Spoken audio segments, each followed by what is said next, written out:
ఏదైతే మజ్లిస్ పార్టీకి సంబంధించిన వాళ్ళు, తర్వాత ఇతర మతస్థులు కొంతమంది హిందూ మహిళపై ఏదైతే అత్యాచారం చేసే ప్రయత్నం చేశారో, దురుసుగా బలవంతం చేసే ప్రయత్నం చేశారో, హిందూ దేవీ దేవతల పాటలు పెట్టొద్దని చెప్పి బలవంతం చేశారో, దాని తర్వాత అయినటువంటి ఒక ఘర్షణ, అదేవిధంగా ఒక అక్కడ మతపరమైనటువంటి ఒక వివాదం వచ్చే అవకాశాల్లో మధ్యన ఈరోజు అక్కడ కొన్ని హిందూ సంస్థలు బాన్సువాడలో బంద్కు పిలుపునిచ్చారు.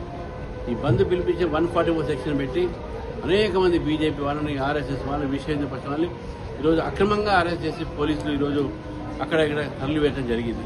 కాబట్టి దీన్ని భారతీయ జనతా పార్టీ ఖండిస్తూ ఉంది.